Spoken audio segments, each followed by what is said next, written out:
즉각 철거하라. 중국 외교부가 22년간 이어도에 항해 문건을 쏟아부었습니다. 그런데 그 문건을 직접 쓴 28년차 수석분석관에게 국무원 직속 지시가 떨어졌습니다. 이어도 탈환 전략 보고서를 써라. 90일간 파헤친 결과는 충격이었습니다. 국제법도, 역사도, 전 세계 여론도 전부 한국 편이었습니다. 그는 보고서를 쓸 수 없었습니다. 대신 진실을 썼습니다. 그 충격적인 전말을 지금 공개합니다.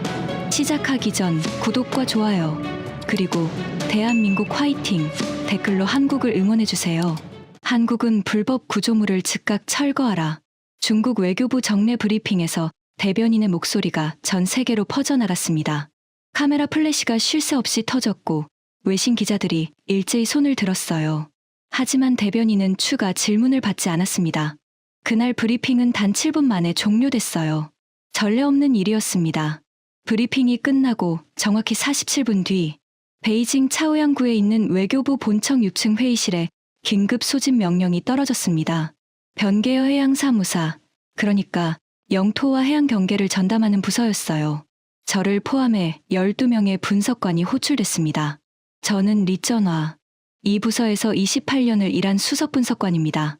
동중국해, 남중국해, 한반도 주변 해역의 영유권 문제라면 제 손을 거치지 않은 문건이 없었어요. 이어도 관련 대한국 항해 문건만 해도 지난 20년간 제가 직접 작성한 것이 30건이 넘었습니다. 저는 이어도가 중국 관할 해역이라는 것을 한 번도 의심해 본 적이 없었어요. 회의실 문을 열자마자 공기가 달랐습니다. 형광등 불빛이 유난히 차갑게 느껴졌어요. 12명의 동료들이 이미 자리에 앉아 있었는데 아무도 말이 없었습니다. 테이블 위에는 빨간색 급히 도장이 찍힌 서류 봉투가 한 사람 앞에 하나씩 놓여 있었어요. 창석에 류하이펑 부장이 앉아 있었습니다. 변계어 해양사무사의 실질적 수장이죠. 50대 후반의 그는 평소에도 표정을 잘 드러내지 않는 사람이었는데 그날따라 더욱 굳어 있었어요. 모두 앉았나. 류 부장의 목소리가 회의실에 울렸습니다. 낮지만 무거운 목소리였어요. 오늘 브리핑 다들 봤을 거다. 이어도 문제가 다시 수면 위로 올라왔어. 저는 속으로 생각했습니다. 다시라니. 이어도 문제는 늘 있었는데 뭐가 달라진 걸까? 옆자리 마증이 살짝 고개를 돌려 저를 봤어요. 저도 눈짓으로 대답했습니다. 나도 모른다는 뜻이었죠. 류 부장이 서류 봉투를 가리켰습니다. 열어봐라. 12명이 동시에 봉투를 뜯는 소리가 회의실을 채웠어요. 바스락거리는 소리가 유난히 크게 들렸습니다. 저는 서류를 꺼내 첫 페이지를 펼쳤어요. 이어도 해역 전략적 관할권 확보 방안 수립 지시서. 심장이 한 박자 빨라졌습니다. 제목 아래 발신 부서를 보고는 숨이 멎는 줄 알았어요. 국무원 직속이었습니다. 우리 부서에 직접 내려온 게 아니라 국무원에서 곧장 떨어진 지시였어요. 류 부장이 입을 열었습니다. 위에서 결정이 났다. 이어도에 대한 실질적 관할권을 확보할 수 있는 전략 보고서를 작성하라는 지시다. 기한은 90일. 리전화, 내가 총괄해라. 저는 고개를 끄덕였습니다. 솔직히 그 순간 어렵지 않을 거라고 생각했어요. 이어도는 원래 중국 관할 해역이니까요. 우리 쪽 논리를 다시 정리하고 새로운 근거를 보강하면 되는 일이었습니다. 기한이 왜 90일입니까? 취입한이 물었어요. 법률팀의 에이스였습니다. 날카로운 눈매에 안경을 쓴 40대 초반의 여성이었죠. 류 부장의 입꼬리가 미세하게 움직였습니다. 한국이 이어도 해양과학기지 대규모 업그레이드를 발표했다. 기존 장비를 전면 교체하고 상시 주둔 인원을 늘린다고 해. 예산만 500억 원 이상이야. 회의실이 술렁였습니다. 500억 원이면 중국 돈으로 약 2억 7천만 위안이었어요. 단순한 장비 교체가 아니라 사실상 해양 요새를 더 강화하겠다는 선언이었습니다. 한국이 감히. 천밍이 혀를 찼어요. 군사분석을 담당하는 동료였습니다. 전직 해군 장교 출신답게 거친 성격이었죠. 우리 해경선이 수시로 압박하고 있는데도 저렇게 나오다니. 한국이 정신이 나간 거 아닙니까? 류 부장이 손을 들어 천밍을 제지했습니다. 감정적으로 가지 마. 이건 90일 안에 국무원에 올라갈 보고서다. 완벽해야 해. 국제법적 근거, 역사적 논리, 군사적 옵션까지 전부 담아라. 리전화. 네, 부장님. 실패는 없다. 류 부장의 마지막 말이 회의실에 무겁게 가라앉았습니다. 저는 서류를 다시 한번 들여다봤어요. 90일. 충분한 시간이었습니다. 이어도는 원래 우리 것이니까요. 하지만 그때는 몰랐습니다. 그 90일이 제 28년 경력에서 가장 고통스러운 시간이 될 줄은요. 그리고 그 보고서가 저를 완전히 다른 사람으로 만들어 놓을 줄은 꿈에도 상상하지 못했습니다. 다음 날 아침, 저는 팀을 구성했습니다. 6층 끝에 있는 대형 분석실을 배정받았어요. 창문으로 베이징의 스카이라인이 한눈에 들어오는 곳이었습니다. 벽면 한쪽에 대형 모니터 3대를 설치했고 반대편 벽에는 화이트보드 2개를 걸었어요. 팀 구성은 이랬습니다. 법률 분석의 쉬이판, 역사 자료의 마징, 군사 분석의 천밍, 해양과학 분석의 위팡, 그리고 국제여론 분석의 장멍. 저까지 총 6명의 핵심팀이었어요. 첫 번째 회의에서 저는 화이트보드에 크게 썼습니다. 이어도는 중국의 관할 해역이다. 이것을 국제사회가 인정하게 만드는 것이 우리의 목표다. 동료들이 고개를 끄덕였어요. 아무도 이 전제를 의심하지 않았습니다. 우리 모두 그렇게 배웠고 그렇게 믿고 있었으니까요. 자, 우리 쪽 논리부터 정리하자. 기존 주장의 핵심이 뭐였지? 제가 물었어요. 마징이 태블릿을 들더니 자료를 읽기 시작했습니다. 대륙붕 자연현 장론입니다. 중국 대륙에서 뻗어나간 대륙붕이 이어도 해역까지 자연스럽게 이어져 있다는 논리죠. 지질학적으로 이어도 아래의 안반은 중국 대륙붕의 연장선상에 있습니다. 좋아. 쉬이판, 법적 근거는? 쉬이판이 안경을 고쳤으며 대답했어요. 우리는 줄곧 대륙붕 자연현장 원칙에 따라 이어도 해역에 대한 관할권을 주장해 왔습니다. 또한 이어도는 섬이 아닌 수중 암초이기 때문에 영토 주권의 대상이 아니라는 점도 우리에게 유리합니다. 수중 암초라는 게 왜 유리한 거야? 천밍이 물었어요. 섬이면 영해를 주장할 수 있지만 수중 암초는 그럴 수 없거든요.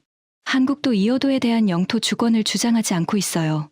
대신 배타적 경제 수역, 그러니까 이의지 관할권만 주장하고 있죠. 그러니까 한국도 자기 땅이라고 못하는 거잖아. 그러면 우리가 더 유리한 거 아닌가? 천밍이 웃었습니다. 다른 동료들도 따라 웃었어요. 분위기가 가벼웠습니다.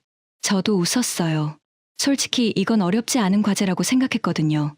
기존 논리를 좀 더 다듬고 새로운 학술 자료 몇 개만 보강하면 충분할 거라고요. 군사적 옵션은 어떻게 넣을까요? 천밍이 물었습니다. 눈이 반짝였어요. 아직 거기까지 갈 필요 없어. 일단 법적, 역사적 근거부터 완벽하게 만들자. 제가 선을 그었습니다. 군사 옵션은 최후의 수단이었어요. 그때 위팡이 조용히 손을 들었습니다. 해양과학 분석을 담당하는 30대 후반의 연구원이었어요. 과학원 출신답게 늘 조용하고 신중한 성격이었죠. 리 선배, 한 가지 물어봐도 될까요? 말해봐. 한국이 이어도에 세운 구조물 있잖아요. 그거 규모가 정확히 어느 정도예요? 저도 기사에서만 봤거든요. 저는 기억을 더듬었습니다. 사실 구조물 자체에 대해서는 크게 관심을 두지 않았어요. 우리의 관심사는 법적 논리였지 구조물이 아니었으니까요. 76m 높이의 3,400톤짜리 철골 구조물이야. 바다 위에 솟아있지. 건물로 치면 한 20층 정도 되겠네요. 위팡이 계산기를 두드리며 말했어요. 그 정도면 상당히 큰 구조물인데 그걸 수심 40m 암초 위에 세웠다고요. 그래. 한국이 몰래 세운 불법 구조물이지. 제가 단호하게 말했습니다. 팀원들이 고개를 끄덕였어요. 저는 화이트보드에 작업 일정을 적기 시작했습니다. 첫 2주는 기존 자료 정리, 다음 2주는 새로운 근거 발굴. 그 다음 한 달은 보고서 초안 작성, 마지막 한 달은 검토와 수정. 완벽한 계획이었어요. 팀원들에게 각자 역할을 배분하고 첫 회의를 마쳤습니다. 분석실을 나서는 동료들의 얼굴에는 자신감이 넘쳤어요. 90일이면 충분하죠. 마징이 웃으며 말했습니다. 60일이면 되지 않을까. 천밍이 농담처럼 대답했어요. 저도 속으로 동의했습니다. 이건 쉬운 과제였어요. 이어도는 원래 중국 해역이었으니까요. 우리는 그저 원래 있던 사실을 잘 정리하기만 하면 됐습니다. 적어도 그때까지는 그렇게 믿고 있었어요. 본격적인 자료 조사가 시작된 지 닷새째 되는 날이었습니다. 저는 분석실에서 아침부터 이어도 관련 모든 문서를 시간순으로 정리하고 있었어요. 외교부 내부 문서, 학술 자료, 언론 보도, 국제기구 자료까지 수백 건에 달하는 자료를 타임라인에 올려놓았습니다. 커피를 한 모금 마시며 화면을 내리고 있었어요. 그런데 이상한 점이 눈에 들어왔습니다. 타임라인에 공백이 있었거든요. 꽤 큰 공백이요. 한국이 이어도 해역에서 해양 관측을 시작한 건 아주 오래전이었습니다. 그때부터 기상 데이터를 수집하기 시작했다는 기록이 있었어요. 그리고 그로부터 몇 년 뒤 해양과학기지 건설 계획을 공식 발표했죠. 저는 타임라인을 다시 한번 확인했습니다.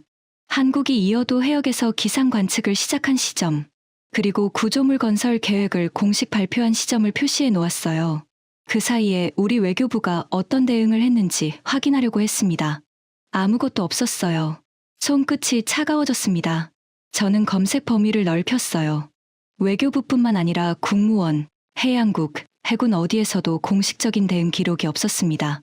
한국이 이어도에서 관측을 시작하고 구조물 건설까지 발표했는데 그 기간 동안 우리는 아무런 이해 제기도 하지 않았던 거예요. 등 뒤로 찬바람이 스치는 느낌이었습니다. 한여름 에어컨 바람이었겠지만 그 순간만큼은 등골이 서늘했어요. 한국이 본격적으로 해양과학기지 건설에 착수했을 때도 마찬가지였습니다. 착공부터 완공까지 우리 쪽 기록에는 어떤 항의도, 어떤 문제 제기도 없었어요. 8년이에요. 정확히 8년. 저는 혼잣말을 했습니다. 한국이 설계에 착수하고 구조물을 완성할 때까지 8년이 걸렸는데 그 8년 동안 중국은 아무것도 하지 않았던 거예요. 마징이 분석실로 들어왔습니다. 손에 서류 뭉치를 들고 있었어요. 선배, 역사 자료 정리 다 했는데요. 마징, 이것 좀 봐. 저는 그를 화면 앞으로 불렀습니다. 한국이 이어도 관측을 시작하고 구조물을 완성할 때까지의 타임라인이야. 우리 쪽 대응 기록이 있는 부분을 찾아봐. 마징이 화면을 훑었습니다. 30초, 1분, 1분이 넘어가자 그의 눈이 가늘어졌어요. 이상한데요. 이 기간에 항해 문건이 한 건도 없어요. 나도 방금 확인했어. 어떻게 이럴 수가 있죠. 한국이 우리 해역에서 대규모 건설 공사를 하고 있었는데 마징의 목소리가 높아졌습니다. 일단 조용히 해. 저는 목소리를 낮췄어요. 이건 단순한 자료, 누락이 아닐 수도 있었습니다. 만약 진짜로 그 기간 동안 아무 대응도 안 했다면 이건 심각한 문제였어요. 저는 내부 아카이브를 더 깊이 파고들었습니다. 외교부 문서 관리 시스템에 접속해서 해당 기간의 모든 문서를 검색했어요. 이어도, 수엔자오, 동중국해, 한국해양, 모든 관련 키워드를 넣어봤습니다. 결과는 같았어요. 해당 기간 중국 정부가 이어도에 대해 공식적으로 이의를 제기한 기록은 단 한 건도 없었습니다. 한국이 구조물을 완성한 이후에야 비로소 중국이 문제를 제기하기 시작했어요. 다 지어놓고 난 다음에야 우리가 항의를 시작한 겁니다. 손이 떨리기 시작했습니다. 28년간 이어도 문건을 써온 저였지만 이 기간의 공백은 한 번도 주목한 적이 없었어요. 늘 현재 시점의 논리만 다듬고 있었지 과거의 대응 이력을 꼼꼼히 살펴본 적이 없었던 거죠. 왜 그 시기에 아무도 문제 제기를 안 했을까? 마징이 중얼거렸어요. 그러게. 한국이 기상 관측부터 시작해서 설계, 착공, 완공까지 전 과정을 진행하는 동안 우리는 뭘 하고 있었던 거지? 혹시 그때 다른 사안에 집중하고 있었던 건 아닐까요? 대만이나 남중국해 쪽으로. 마징의 추측이 일리가 있었습니다. 하지만 그게 변명이 될 수는 없었어요. 한 나라가 우리 해역이라고 주장하는 곳에서 대규모 건설 공사를 했는데 8년 동안 한마디도 안 했다는 건 결국 두 가지 중 하나였습니다. 하나는 그때 우리가 이어도를 중국 해역이라고 생각하지 않았거나 아니면 알면서도 대응할 명분이나 능력이 없었거나 두 경우 모두 지금 우리가 쓰려는 보고서에 치명적이었어요. 마징, 이건 우리 둘만 알고 있자. 아직 다른 팀원들에게는 말하지 마. 왜요? 아직 판단하기 이르니까. 다른 가능성이 있을 수도 있어. 마징이 고개를 끄덕였지만 그의 눈에도 불안이 서려 있었습니다. 저는 의자에 등을 기대고 천장을 올려다봤어요. 형광등 불빛이 눈을 찔렀습니다. 머릿속이 복잡해지기 시작했어요. 이건 단순한 공백이 아니야. 저는 혼잣말을 했습니다. 한국은 이미 그때부터 완벽하게 준비하고 있었던 거야. 기상 관측부터 시작해서 설계, 건설, 운영까지. 모든 과정을 국제법에 맞게 차근차근 밟아나갔어. 반면 우리는 그 모든 과정이 끝나고 나서야 뒤늦게 문제를 제기했지. 국제법에서는 실효적 지배, 그러니까 누가 실제로 그곳을 관리하고 이용해 왔느냐가 중요합니다. 한국은 이미 30년 가까이 이어도를 관리하고 있었어요. 우리는 그 시간 동안 말로만 우리 것이라고 주장했을 뿐 실제로 아무것도 하지 않았습니다. 이게 보고서에 담겨야 하나? 마증이 조심스럽게 물었어요. 저는 대답하지 못했습니다. 보고서의 목적은 이어도 탈환 전략을 수입하는 것이었어요. 그런데 첫 번째 조사에서 벌써 우리 주장의 가장 큰 약점이 드러난 겁니다. 뭐 하고 있어? 문이 열리며 천민이 들어왔습니다. 손에 점심 도시락을 들고 있었어요. 아무것도 아니야. 자료 정리하는 중이야. 저는 재빨리 화면을 전환했습니다. 천민에게 이 사실을 알리고 싶지 않았어요. 아직은요.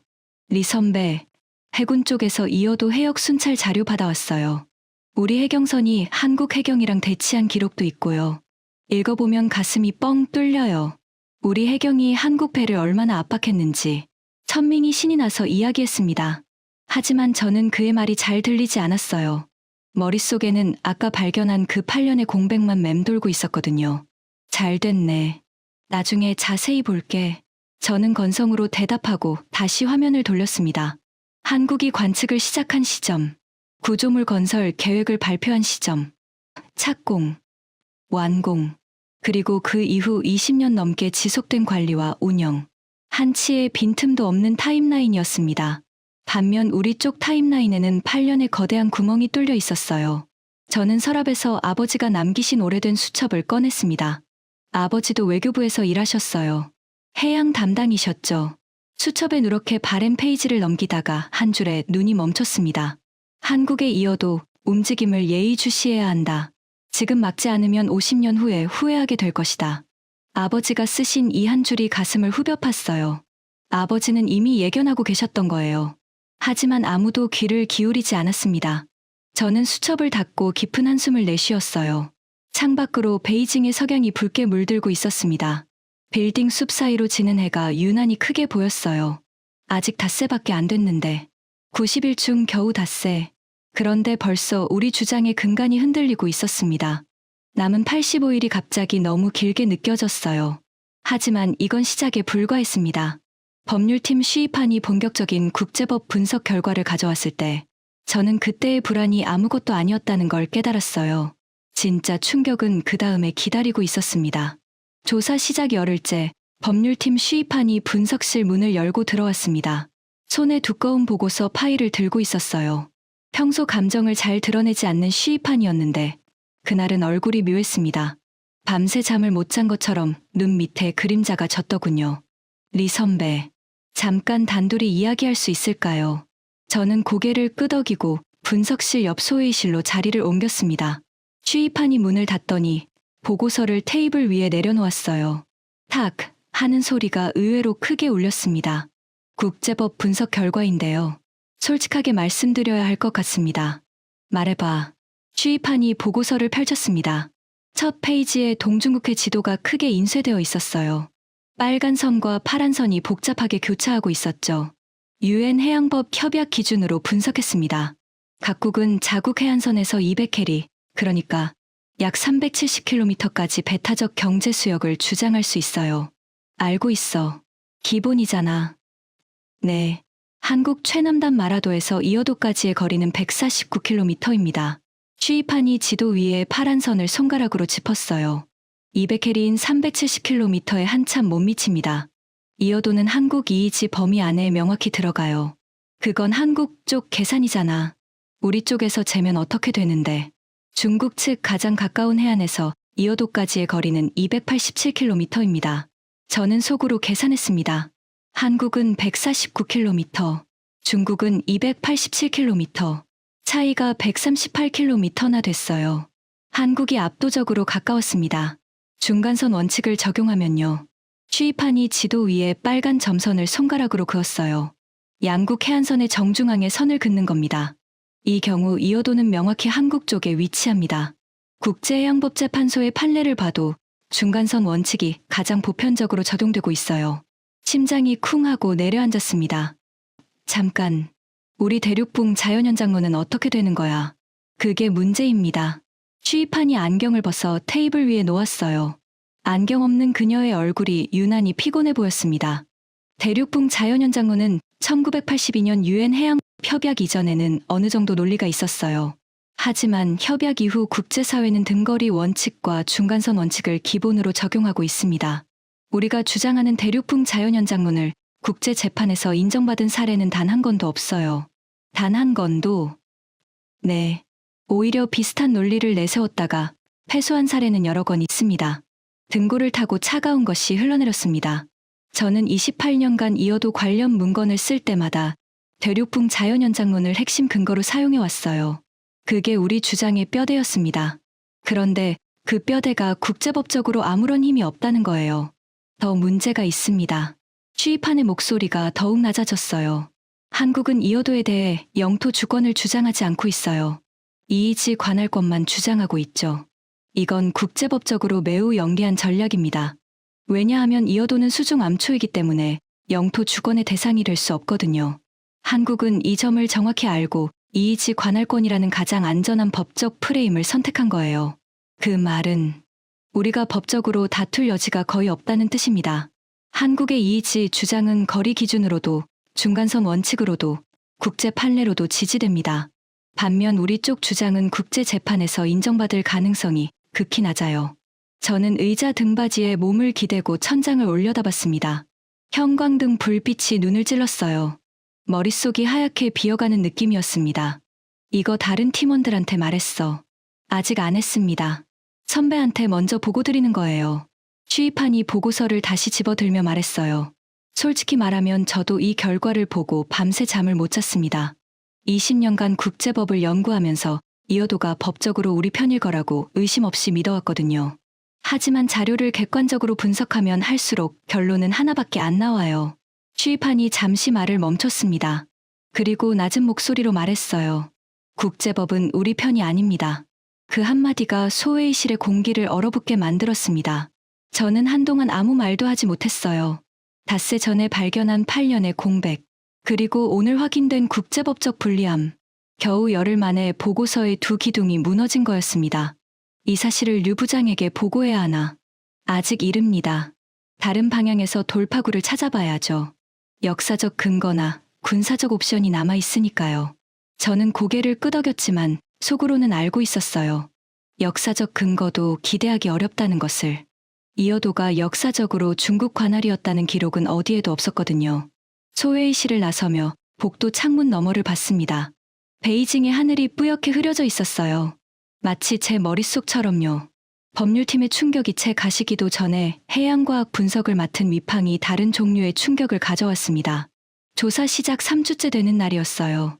위팡이 대형 모니터에 이어도 해양과학기지의 설계 도면과 위성사진을 띄워 놓았습니다.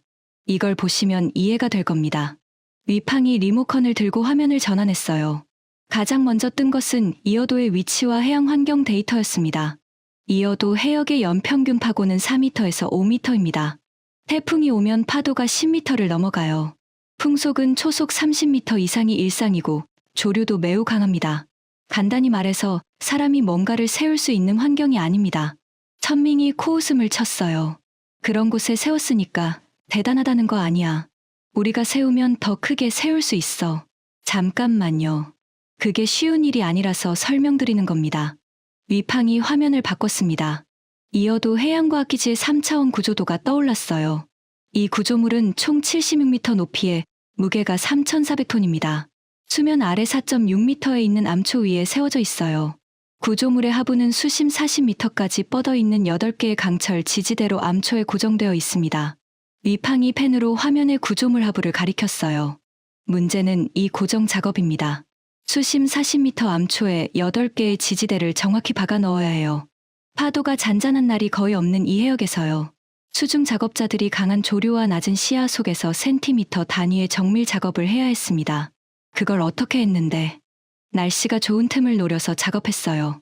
기록에 따르면 한 달에 작업 가능한 날이 평균 5일에서 7일 정도였다고 합니다. 나머지 23일은 파도와 바람 때문에 손도 못 대고 기다려야 했어요. 회의실이 조용해졌습니다. 천밍의 표정도 미묘하게 변했어요. 위팡이 다음 화면으로 넘겼습니다. 구조물 상부의 장비 배치도였어요. 상부 구조를 보면 더 놀랍습니다.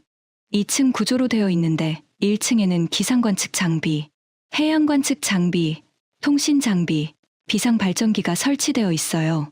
풍속계, 파고계, 기압계, 수온계, 염도계까지 총 42종의 관측 장비가 가동 중입니다. 42종이나. 마증이 놀랐어요. 2층에는 연구원 거주 공간이 있습니다. 담수화 시설, 식료품 저장고, 의료 장비까지 갖춰져 있어서 자급자족이 가능해요. 헬기 착륙장도 있습니다. 위팡이 잠시 말을 멈추고 저를 바라봤어요. 그리고 가장 중요한 건 이겁니다. 화면이 바뀌었습니다. 실시간 데이터 전송 시스템의 구조도가 떠올랐어요. 이 기지는 24시간 무중단으로 해양기상 데이터를 수집해서 위성통신으로 본토에 전송합니다. 10분마다 모든 데이터가 갱신돼요. 이 데이터는 한국기상청과 해양과학기술원으로 즉시 전달됩니다. 태풍 관측에 쓰이는 거죠. 네, 이 위치가 핵심입니다. 위팡이 다시 지도 화면을 띄웠어요. 이어도를 중심으로 태풍 진로가 빨간 선으로 표시되어 있었습니다. 태평양에서 발생한 태풍이 동아시아로 북상할 때 이어도 해역을 통과하는 비율이 60%가 넘습니다. 이곳에 관측 기지가 있다는 건 태풍이 한반도에 도달하기 최소 48시간 전에 정확한 경로와 강도를 예측할 수 있다는 뜻이에요. 48시간이면 대피 시간이 충분하겠네. 마증이 중얼거렸어요. 충분하고도 남죠. 실제로 이어도 기지가 가동된 이후 한국의 태풍 예보 정확도가 크게 향상됐습니다. 기지 설치 전에는 24시간 전 예보 정확도가 70%대였는데 지금은 48시간 전에도 87% 이상을 기록하고 있어요. 방 안이 다시 조용해졌습니다. 저는 숫자를 곱씹었어요.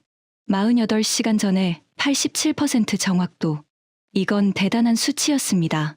위팡이 마지막 화면을 띄웠어요. 제가 가장 충격받은 건 이 기지의 내구성입니다. 20년 넘게 운영되면서 단 한 차례도 구조적 파손이 보고된 적이 없어요.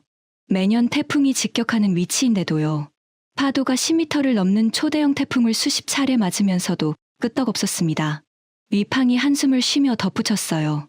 솔직히 말하면 우리가 같은 조건에서 비슷한 구조물을 세우려면 기술적으로 상당한 도전이 될 겁니다. 한국의 현대중공업이 이 구조물을 시공했는데 당시 세계 최대 조선사답게 해양 플랫폼 기술의 정수를 쏟아부었어요. 천민이 표정이 굳었습니다. 우리가 못 세운다는 거야. 못 세운다는 게 아니라 시간과 비용이 훨씬 더 들 거라는 겁니다. 한국은 설계부터 완공까지 8년 걸렸고 투입 비용이 212억 원이었어요. 우리가 지금 시작하면 최소 5년은 잡아야 하고 비용은 3배에서 4배가 될 수도 있습니다. 저는 위팡의 보고를 들으며 묘한 감정을 느꼈습니다. 분노도 아니고 좌절도 아닌 뭐라고 설명하기 어려운 감정이었어요. 한국은 30년 전에 시작해서 이미 완성한 일을 우리는 지금 시작해도 5년이 걸린다는 거잖아. 그것도 그들보다 3배 이상의 비용을 들여서. 그 말이 입안에서 쓰게 맴돌았습니다. 하나 더 있습니다. 위팡이 조심스럽게 말했어요. 이 기지에서 발표된 해양과학 논문이 340편을 넘습니다. 기상학, 해양학, 해양생물학 분야에서 세계적인 연구 성과를 내고 있어요. 이건 단순한 영토 표시가 아닙니다. 진짜 과학 연구를 하고 있는 거예요. 회의실을 나서면서 천민이 옆에 바짝 붙었습니다. 리 선배, 기술적으로 뭐가 대단한 건 알겠는데 결국 힘으로 밀면 되는 거 아닙니까? 우리 해군이 나서면 저 구조물 하나쯤이야. 저는 걸음을 멈추고 천밍을 봤어요. 그래서 지금 22년째 힘으로 밀고 있잖아. 근데 바뀐 게 뭐가 있어? 천밍이 입을 다물었습니다. 저는 다시 걸음을 옮겼어요.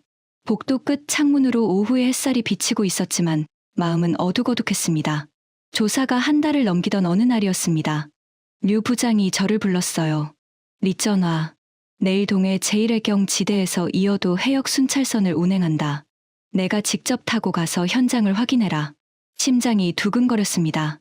이어도를 직접 본다. 28년간 문서와 위성사진으로만 보던 그곳을 내 눈으로 보게 되는 거였어요. 다음 날 새벽 4시에 저장성 저우산항에서 해경 순시선에 올라탔습니다. 3,000톤급 대형 함정이었어요. 갑판 위에 선이 바닷바람이 얼굴을 때렸습니다. 짠내가 코끝을 찔렀어요. 배가 항구를 벗어나자 파도가 거세졌습니다. 처음에는 괜찮았는데 외해로 나갈수록 배가 흔들렸어요. 점심때쯤 되니 속이 울렁거리기 시작했습니다. 저는 분석관이지 바다 사람이 아니었거든요. 오후 늦게 이어도 해역에 접근했습니다. 함교에서 함장이 저를 불렀어요. 리 분석관님, 곧 보입니다. 저는 망원경을 집어들고 함교 창밖을 바라봤습니다. 수평선 위로 아지랑이처럼 흐릿한 점이 하나 보였어요. 그 점이 점점 커지기 시작했습니다. 5분쯤 지났을까요? 망원경 속에 그것이 또렷하게 들어왔습니다. 숨이 멎었어요. 진심으로요. 바다 한복판에 거대한 철의 성이 솟아 있었습니다. 사진으로 보는 것과는 차원이 달랐어요.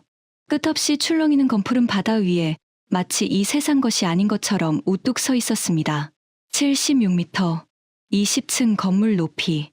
회색빛 철골이 하늘을 찌르고 있었어요. 꼭대기에는 레이더와 안테나가 빽빽하게 설치되어 있었습니다. 헬기 착륙장이 보였고 2층 구조의 건물이 구조물 위에 자리 잡고 있었어요.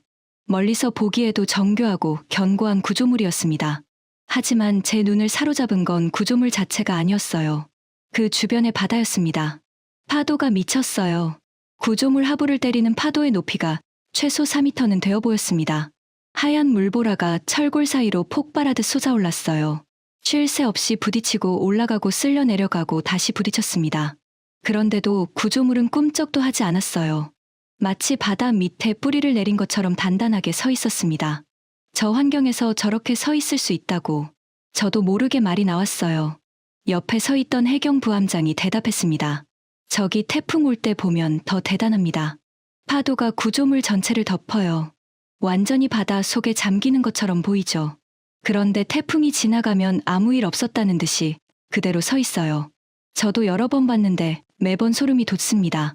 20년 넘게요. 네. 한 번도 무너지거나 기울어진 적이 없습니다. 한국 사람들이 설계를 어떻게 한 건지 우리 해양공학 전문가들도 감탄하더군요. 저는 망원경에서 눈을 뗄 수가 없었어요. 등 뒤로 땀이 흐르고 있었습니다. 바닷바람이 불고 있었는데도 땀이 났어요. 저 구조물을 처음 봤을 때의 충격은 평생 잊지 못할 겁니다. 문서와 숫자로만 접하던 이어도가 눈앞에 실체로 나타난 순간 저는 뭔가 거대한 것에 압도당하는 느낌을 받았어요. 이건 단순한 구조물이 아니야. 저는 혼잣말을 했습니다. 이건 한 나라의 의지 그 자체야. 30년 전에 계획을 세우고 8년간 설계하고 불가능하다는 바다. 한복판에 3,400톤짜리 요새를 세워서 20년 넘게 지켜오고 있는 거잖아. 그 순간 아버지 생각이 떠올랐어요. 아버지 리고량은 외교부 아시아사에서 35년간 근무하신 분이었습니다. 해양 분쟁 담당이셨죠. 제가 이 부서에 들어온 것도 아버지의 영향이 컸어요. 아버지는 한국이 이어도에 해양과학기지를 세우겠다고 발표했을 때 외교부 내에서 거의 유일하게 경고하셨던 분이었습니다. 한국의 이어도 움직임을 예의주시해야 한다. 지금 막지 않으면 50년 후에 후회하게 될 것이다. 아버지가 작성한 내부 보고서의 한 구절이었어요. 저는 그 수첩을 여전히 가지고 있었습니다. 하지만 아버지의 경고는 무시됐어요. 그때 외교부는 대만 문제와 홍콩 반환 준비에 집중하고 있었습니다. 이어도 따위 수중 암초에 신경 쓸 여유가 없었죠. 한국이 뭘 하든 나중에 처리하면 된다는 분위기였어요. 아버지는 그 결정에 크게 실망하셨습니다. 돌아가시기 몇 해 전 병상에서 저에게 이렇게 말씀하셨어요. 쩌나야, 아버지가 틀렸기를 바란다. 하지만 이어도 때문에 고생할 사람은 결국 내 세대가 될 거야. 그때는 아버지 말씀을 이해하지 못했어요. 이어도가 뭐 그리 대단하다고. 수중 암초 하나 때문에 뭘 그렇게 걱정하시나 싶었죠.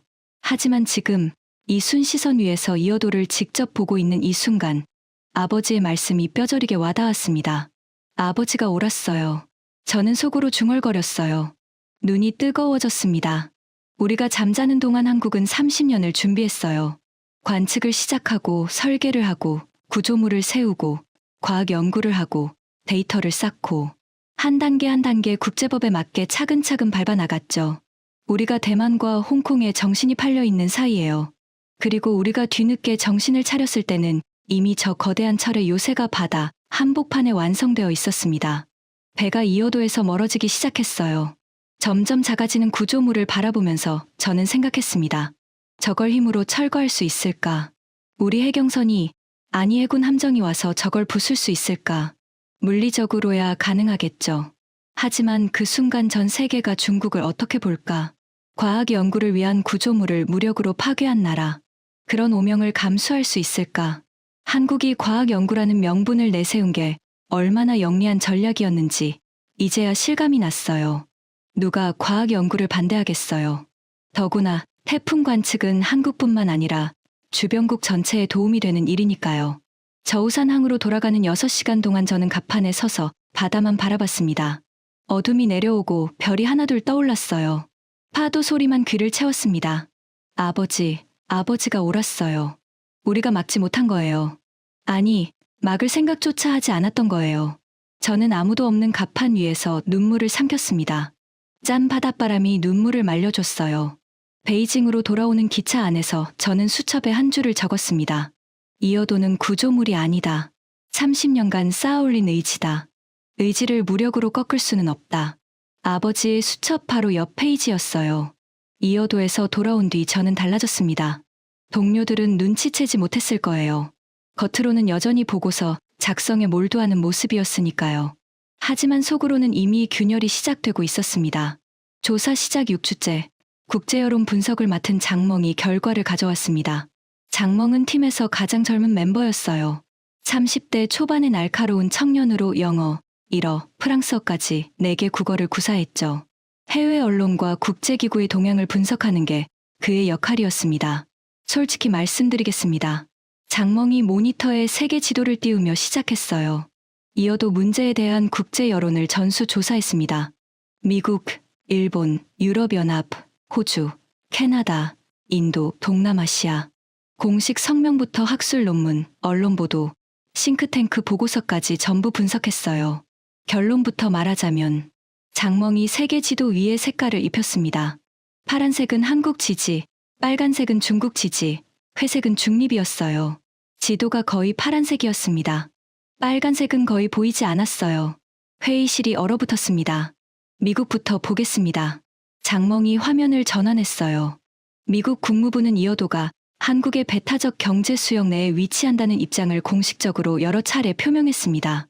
미국 해군도 이어도 해역에서의 항행의 자유작전을 통해 중국의 일방적 관할권 주장을 인정하지 않겠다는 뜻을 분명히 하고 있어요. 예상 범위 아니네. 미국이야 원래 그렇잖아. 천밍이 대수롭지 않다는 투로 말했어요. 일본은요. 장멍이 다음 화면으로 넘겼습니다.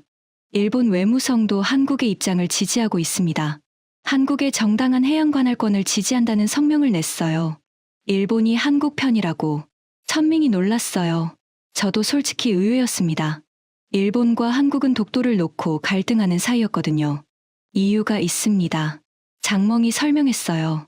일본은 중국과 센카쿠 열도, 그러니까 일본이 다오이다오라고 부르는 곳을 놓고 분쟁 중이에요. 만약 일본이 이어도에서 중국의 일방적 관할권 주장을 인정하면 센카쿠에서도 같은 논리가 적용될 수 있거든요. 일본으로서는 자기 이익을 위해서라도 한국을 지지할 수밖에 없는 구조입니다. 천밍이 입을 다물었어요. 유럽연합도 한국을 지지합니다. 법과 원칙에 기반한 해양 질서를 지지한다는 게 공식 입장이에요. 호주, 캐나다도 마찬가지입니다. 장멍이 계속 화면을 넘겼어요. 파란색 나라들이 하나둘 추가됐습니다. 더 놀라운 건 아시아 국가들의 반응입니다. 어떻게? 인도가 직접적으로 한국을 지지하고 있어요. 힘의 논리가 아닌 국제법을 존중해야 한다는 입장입니다. 필리핀도 한국 지지해요. 필리핀은 남중국해에서 우리와 분쟁 중이라 이해관계가 명확하죠. 베트남은요. 직접적인 지지 성명은 내지 않았지만 평화적 해결을 촉구한다는 우회적 표현으로 사실상 한국 편을 들고 있습니다. 마찬가지로 남중국해 문제가 있으니까요. 그럼 우리 편은 어디야? 제가 물었습니다. 직접 들어야 했어요. 장멍이 잠시 멈칫했어요. 화면을 한 번 더 스크롤한 다음 대답했습니다. 공식적으로 이어도 문제에서 중국을 지지한 국가는 확인되지 않았습니다. 회의실이 완전히 침묵에 빠졌어요. 에어컨 소리만 윙하고 돌아가고 있었습니다. 하나도 없다고. 천밍이 되물었어요. 목소리가 떨리고 있었습니다. 공식 성명 기준으로는 그렇습니다. 물론 일부 국가들이 침묵을 유지하고 있고 그걸 암묵적 지지로 해석할 수도 있지만 명확한 지지 성명을 낸 곳은 없습니다. 저는 두 손으로 얼굴을 감쌌어요. 머리가 지끈거렸습니다. 전 세계에서 우리 편이 단 하나도 없다. 22년간 이어도가 중국 것이라고 주장해왔는데 세계 어디에서도 동의하는 나라가 없다니요. 하나 더 있습니다. 장멍이 조심스럽게 말했어요. 뭐가 또 있어. 이어도 해양과학기지에서 수집하는 데이터 있잖아요. 태풍 관측 데이터 말입니다. 응. 이 데이터는 국제적으로 공유되고 있어요. 한국, 일본, 대만은 물론이고 우리 기상청도 이 데이터를 받아서 사용하고 있습니다. 뭐라고? 저는 귀를 의심했어요. 우리나라 동부 연안 지역의 태풍 예보에 이어도 데이터가 활용되고 있습니다. 특히 저장성과 푸젠성 지역의 태풍 피해 예방에 큰 도움이 되고 있어요. 기상청 내부 보고서에 따르면 이어도 데이터 덕분에 태풍 예보 정확도가 상당히 개선됐다고 합니다. 회의실에 한 줄기 웃음소리가 흘러나왔어요. 씁쓸한 웃음이었습니다. 우리가 자기 땅이라고 우기는 곳에서 나오는 데이터로 우리 국민의 생명을 구하고 있다는 거잖아. 마징이 중얼거렸어요. 아이러니하게도 그렇습니다. 장멍이 고개를 끄덕였어요. 리 선배, 이건 보고서에 어떻게 쓸 겁니까? 장멍의 질문에 저는 대답하지 못했습니다. 보고서에 쓸 수 있을 리가 없었어요. 전 세계가 한국 편이고 우리 편은 아무도 없으며 심지어 우리 자신도 이어도 데이터의 수혜자라는 사실을 국무원에 올리는 보고서에 어떻게 담겠어요. 회의가 끝나고 분석실에 저 혼자 남았습니다. 모니터를 꺼버리고 어둠 속에 앉아 있었어요. 창문 너머로 베이징의 야경이 반짝이고 있었습니다.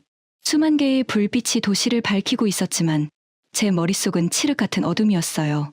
8년의 공백, 국제법의 불리함, 압도적인 기술력, 전 세계의 한국 지지, 그리고 우리 자신도 이어도의 수혜자라는 아이러니.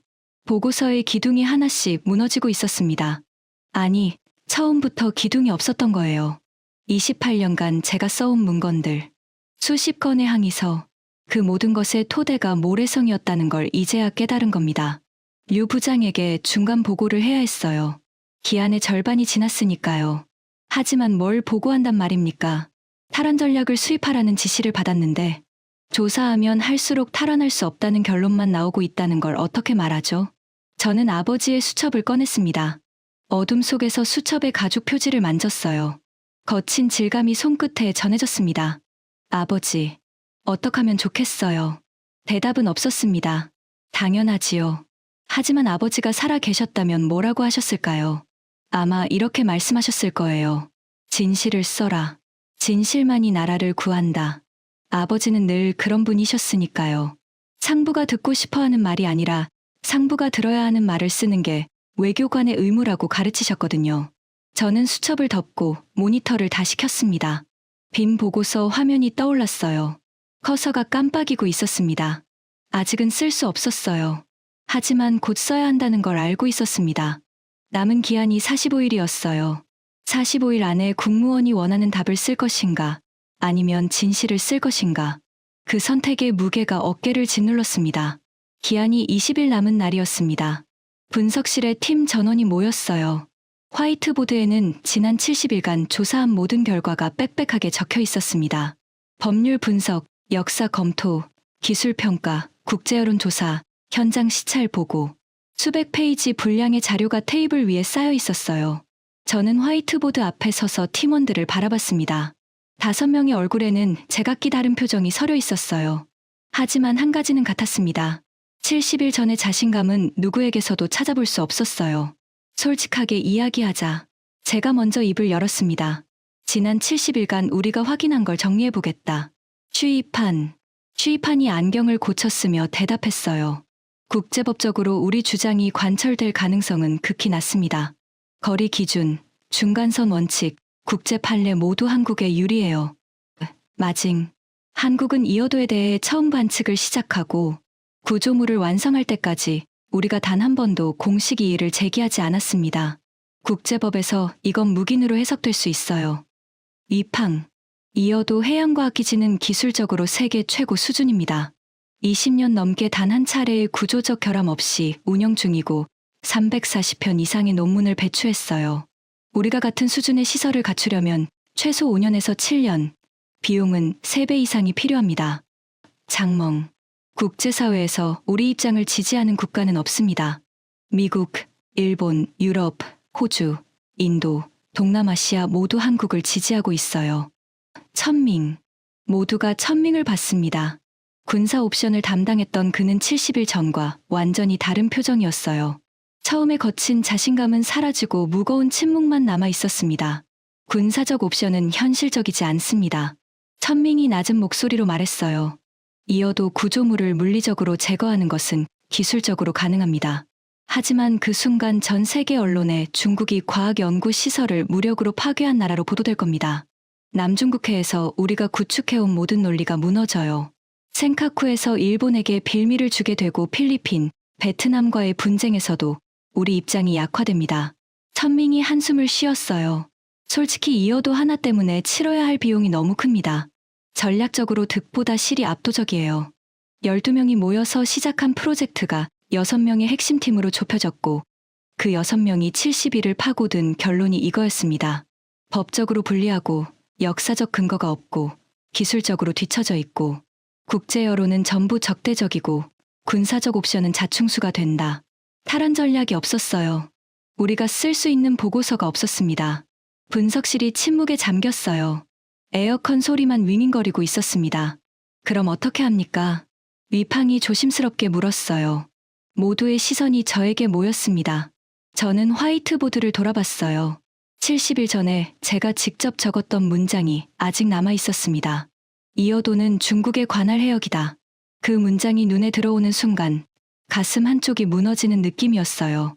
저는 보드마카를 집어들었습니다. 그리고 그 문장 위에 천천히 빨간 줄을 그었어요.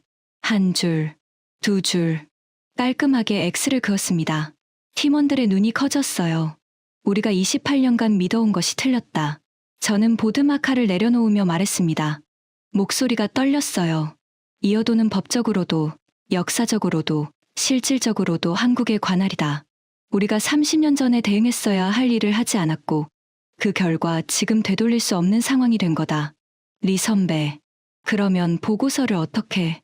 취입한의 목소리도 떨리고 있었어요. 저는 깊은 숨을 들이쉬었습니다.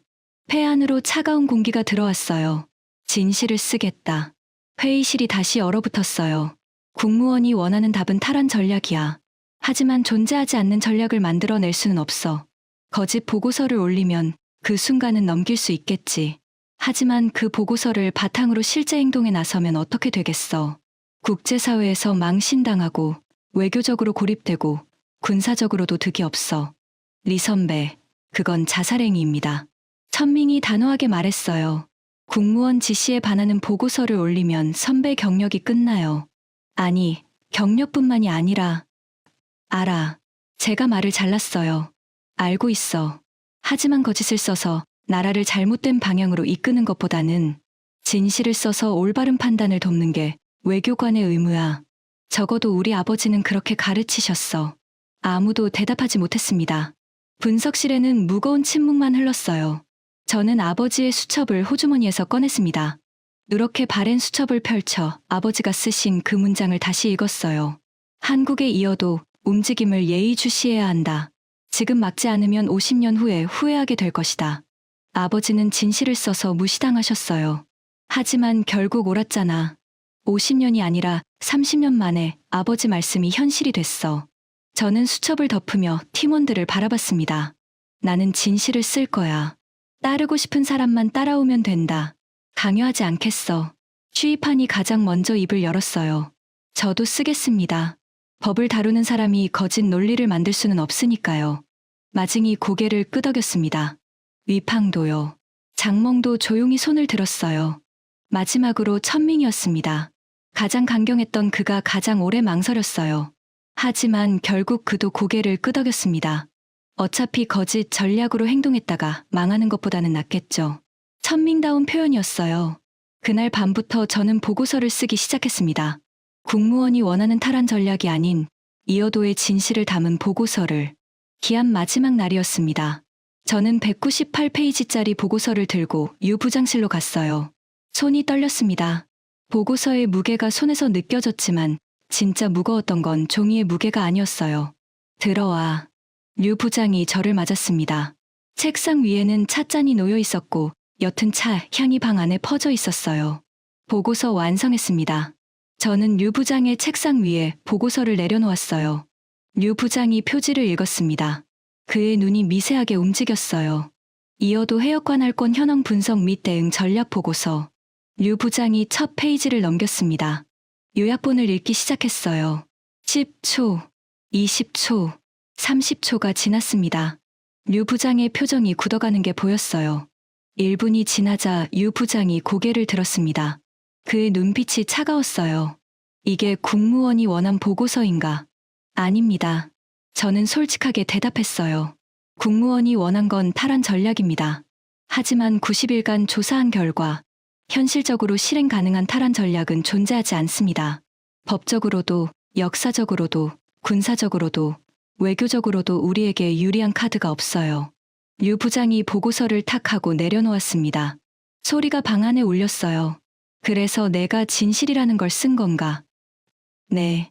거짓 전략을 올려서 국가를 잘못된 방향으로 이끄는 것보다는 현실을 정확히 보고하는 게 옳다고 판단했습니다.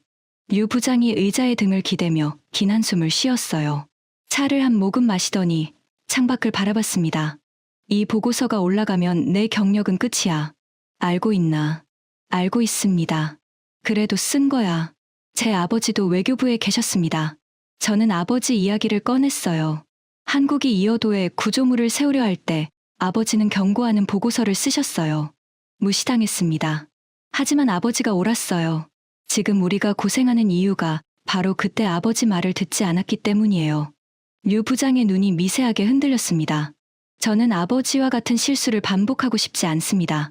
아버지는 진실을 써서 무시당하셨지만 적어도 양심은 지키셨어요. 저도 그러고 싶습니다. 류 부장이 한참 동안 말이 없었어요. 방 안에는 시계 소리만 째깍째깍 울렸습니다. 보고서를 다시 집어들더니 두 번째 페이지부터 천천히 읽기 시작했어요. 5분, 10분, 20분이 흘렀습니다. 저는 서서 기다렸어요. 류 부장이 마지막 페이지를 덮었습니다. 그리고 저를 올려다봤어요.